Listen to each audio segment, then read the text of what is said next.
नमस्कार, मैं कमलेश कबीर आपका एक बार फिर स्वागत करता हूं इस नए एपिसोड में। आज के इस एपिसोड से खबर है झारखंड से जुड़ी हुई, लेकिन कांग्रेस पार्टी की टेंशन बढ़ाने वाली खबर है। या कांग्रेस पार्टी तो हम नहीं कहेंगे, गांधी परिवार की समस्या बढ़ाने वाली। गांधी परिवार आपने देखा होगा, गौतम अडानी से पहले अंबानी समूह के ऊपर जो है वो हमलावर थी, और उसके बाद में राहुल गांधी ने एक ट्रैक पकड़ा और उस ट्रैक का नाम था अडानी। लगातार राहुल गांधी जब से नरेंद्र मोदी सरकार में या सत्ता में आए हैं, तब से अडानी के ऊपर जो है वो हमलावर देखे जा सकते हैं। लेकिन किसी भी देश की अर्थव्यवस्था और उस देश का विकास बिना उद्योगपतियों के सोचना भी जो है वो थोड़ा सा, जिसको कहते हैं कि आश्चर्यचकित करने वाला होता है। किसी भी देश का विकास की जो धुरी है वो जाकर टिकती है उद्योगपतियों के ऊपर। जितना निवेश होगा उतना रोजगार बढ़ेगा और उतना ही विकास होगा। अब ऐसी स्थिति में गौतम अडानी हो चाहे रिलायंस ग्रुप हो, अंबानी ग्रुप हो, देश में ही नहीं विदेशों में भी जो है ये लोग टेंडर लेते हैं और अलग अलग परियोजनाओं पर काम कर रहे हैं। अब आप देख लीजिए, जिस तरीके से ट्रंप राष्ट्रपति बने हैं अमेरिका के, और उन्होंने एलन मस्क को चुनाव प्रचार के दौरान भी अपने साथ रखा। तो ऐसी स्थिति में भारत में इस वक्त सबसे बड़े उद्योगपतियों में अगर किसी का नाम आता है तो वो आता है गौतम अडानी।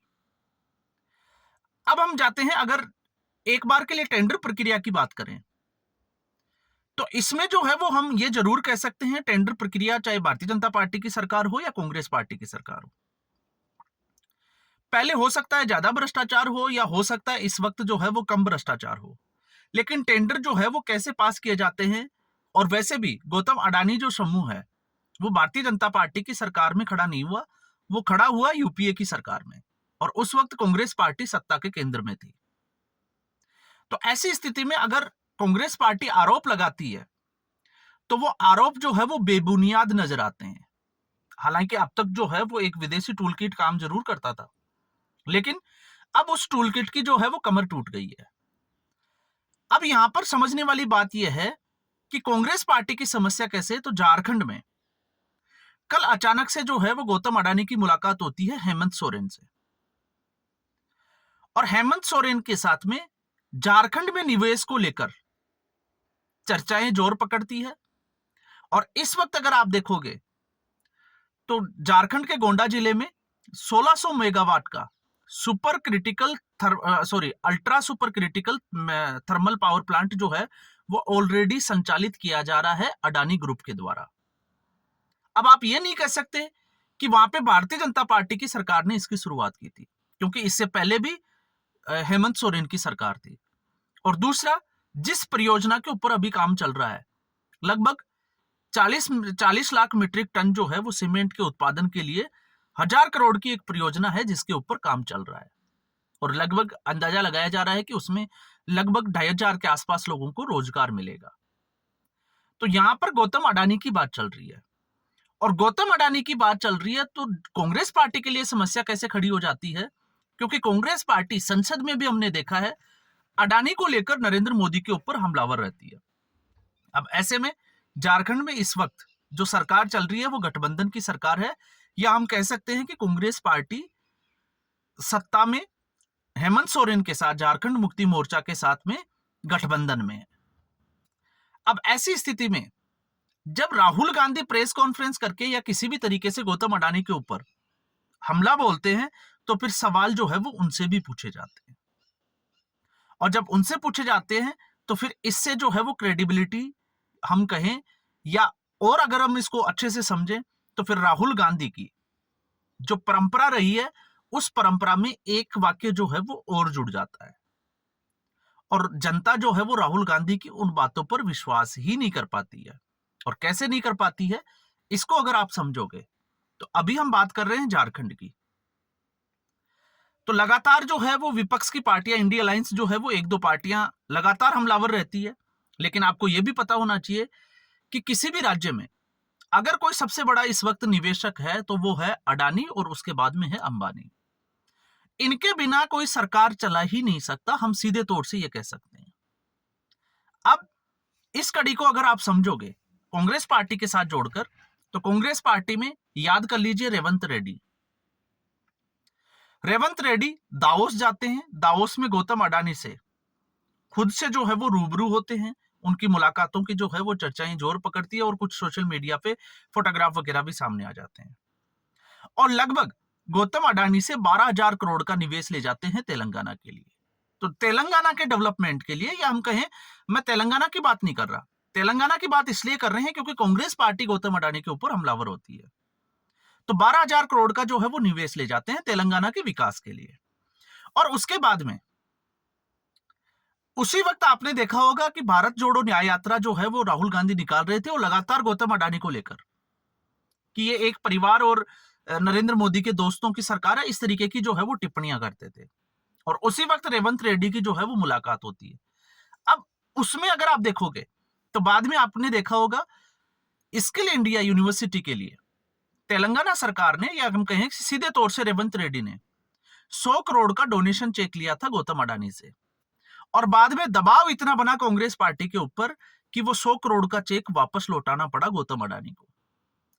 अब हम आ जाते हैं जब यात्रा, भारत जोड़ो न्याय यात्रा राजस्थान में एंट्री करती है, दक्षिण राजस्थान से। उसी वक्त, जिस वक्त राहुल गांधी राजस्थान में होते हैं इस यात्रा के दौरान, और अशोक गहलोत और गौतम अडानी एक ही मंच के ऊपर होते हैं। हजारों एकड़ जमीन जो है वो लीज पे दी जाती है गौतम अडानी को, और लगभग जो है वो 65,000 करोड़ के आसपास जो है वो निवेश की घोषणा करते हैं गौतम अडानी राजस्थान के लिए। और उस वक्त राजस्थान में भारतीय जनता पार्टी की सरकार नहीं थी, उस वक्त सरकार थी अशोक गहलोत की।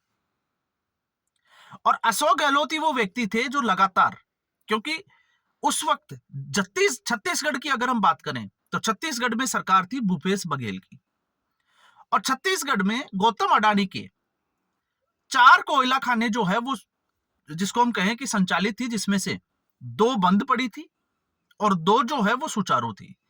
उन 2 बंद पड़ी खानों को वापस शुरू करने के लिए गौतम अडानी की फाइल लेकर घूमते थे अशोक गहलोत, सोनिया गांधी के बंगले तक जो है वो चक्कर काटते थे दिल्ली के लिए। तो आप यहां पर यह सोच सकते हैं कि एक तरफ कांग्रेस पार्टी, या मैं कांग्रेस पार्टी नहीं कहूं, उसको गांधी परिवार कहूं, तो गांधी परिवार जो है वो हमलावर है अडानी के ऊपर, और दूसरी तरफ कांग्रेस पार्टी के मुख्यमंत्री अपने अपने राज्यों के डेवलपमेंट के लिए अलग अलग जो है वो प्रोजेक्ट लेके आ रहे हैं, या हम कहें कि सीधे तौर से आमंत्रित कर रहे हैं गौतम अडानी को। और उसके बाद में छत्तीसगढ़ की वो दोनों खाने वो शुरू तो नहीं हो सकी, लेकिन आपको पता होगा उस वक्त भूपेश बघेल की समस्या सबसे बड़ी यह थी कि वहां पर 2 महीने बाद इलेक्शन होने वाले थे। आप जाइए गूगल पे सर्च कीजिए, आपको फैक्ट्स का पता चल जाएगा। उसके बाद में तख्ता पलट हो जाता है, सरकार बदल दी जाती है, और सरकार बदलने के बाद में भारतीय जनता पार्टी की वहां सरकार आ जाती है। तो यहां से आप जो है वो समझ सकते हैं। और राजस्थान में अशोक गहलोत की सरकार जो है वो उसके हाथ से निकल जाती है। अब यहां पर ये तो है कांग्रेस पार्टी की कथनी और करनी की बात। अब हम आते हैं, आपने देखा होगा कोयले को लेकर, जब यही भारत जोड़ो न्याय यात्रा राजस्थान के बाद मध्य प्रदेश में एंटर करती है, तो मध्य प्रदेश में भी एक मुद्दा उठाया जाता है कि अडानी जो है वो सस्ता कोयला खरीदकर महंगा कोयला जो है वो मध्य प्रदेश को बेचता है। और आपको पता होगा एक स्टेटमेंट दिया था राहुल गांधी ने कि जब भी आप स्विच ऑन करते हो तो आपकी जेब से सीधा पैसा जो है वो अडानी के खाते में चला जाता है। ये राहुल गांधी का एक जो है वो पूरा, इसको लेकर कांग्रेस पार्टी में भी 2 फाड़ है, या हम सीधे तौर से कह सकते हैं, क्योंकि कांग्रेस पार्टी के कई दिग्गज नेता जो है वो इससे आपत्ति दर्ज करा चुके हैं कि राहुल गांधी को इस तरीके से जो है वो हमलावर नहीं होना चाहिए। लेकिन मजबूरी जो है वो अलग चीज होती है, और कहावत आपको पता ही है, मजबूरी का नाम जो है वो महात्मा गांधी है। आपकी मजबूरी है, आपको राज्य को चलाना है सुचारू रूप से, राज्य में जो है वो नए नए प्रोजेक्ट लेके आने हैं जिस ताकि रोजगार बढ़े, टैक्स या हम कहें कि रेवेन्यू जनरेट हो। और मजबूरी यह भी है कि आपको उस पद के लिए, आपको मुख्यमंत्री बने रहने के लिए गांधी परिवार की छत्र छाया में रहना भी जरूरी है, इसलिए गांधी परिवार की चमचागिरी भी करना है। तो यहां पर ये दोनों चीजें, लेकिन अब स्थिति ये हो गई है क्योंकि हिमाचल, कर्नाटका और अगर हम तेलंगाना को छोड़ दें तो कहीं भी कांग्रेस पार्टी की सीधी तौर से सरकार नहीं है। जम्मू कश्मीर में आप देख लीजिए, और इसके बाद में अब जिसकी हम झारखंड की बात कर रहे हैं तो वहां पर गठबंधन में है, या हम कहें कि कांग्रेस पार्टी कमजोर जरूर है। तो क्या झारखंड में हेमंत सोरेन ने राहुल गांधी को सीधे तौर से गच्चा दे दिया, या फिर एक सवाल यह खड़ा हो जाता है कि राहुल गांधी जो जिस तरीके से हमलावर होते हैं, क्या वो झारखंड में सरकार से बाहर आ जाएंगे, गठबंधन तोड़ देंगे, जिसकी संभावनाएं बिल्कुल कम नजर आती है। तो इसलिए झारखंड में हेमंत सोरेन का यह कदम जो है वो राहुल गांधी की समस्या बढ़ाने वाला है। और अब जब भी राहुल गांधी इस तरीके की अगर कोई टिप्पणी करते हैं या इस तरीके का हमला अडानी परिवार के ऊपर करते हैं या अडानी समूह के ऊपर करते हैं, तो फिर सीधी तीखी प्रक्रिया जो है वो देखने को मिलेगी भारतीय जनता पार्टी की तरफ से। यहां पर राहुल गांधी के लिए रास्ते, क्योंकि राहुल गांधी के जो रास्ते थे, जॉर्ज सोरोस आपको पता है शटर डाउन हो चुके हैं, भाग चुका है। इसके अलावा हिंडनबर्ग, उसके शटर डाउन हो चुके हैं। टूल किट सारे जो है वो बंद पड़े हैं, बाहर से फंडिंग का कोई रास्ता जो है वो नजर नहीं आता है। अब ऐसी स्थिति में राहुल गांधी के पास एक यही सारा बचा था, इसी के सारे वो पार्लियामेंट में हो या पब्लिक डोमेन में, जिसको हम कहें कि सार्वजनिक मंचों पे हो, वो नरेंद्र मोदी को गौतम अडानी के सहारे घेर सकते थे या हमला बोल सकते थे। लेकिन अब ऐसी स्थिति में जब राहुल गांधी की सरकार के जो कोई मंत्री या राहुल गांधी के सहयोगी पार्टनर जो सत्ता में है, अगर वो गौतम अडानी के साथ में मंच शेयर करते हैं, तो फिर आप समझ सकते हैं कि राहुल गांधी की समस्याएं जो है वो इस बार, और जब भी वो हमलावर होंगे, लगातार जो है वो भारतीय जनता पार्टी राहुल गांधी को याद दिलाने की कोशिश करेगी कि आप गौतम अडानी जो है वो अगर गलत है तो फिर झारखंड में आप हेमंत सोरेन को कहिए कि वो प्रोजेक्ट लेकर नहीं आए, वो गौतम अडानी के साथ डील नहीं करे। तो इसलिए अब हेमंत सोरेन जो है वो हम सीधे तौर से कह सकते हैं कि राहुल गांधी के लिए जो है वो बेवफा हो गए हैं। तो आज के एपिसोड में बस इतना ही। उम्मीद करूंगा वीडियो एपिसोड आपको पसंद आया होगा। वीडियो को लाइक करें, शेयर करें, चैनल जरूर सब्सक्राइब करें। धन्यवाद।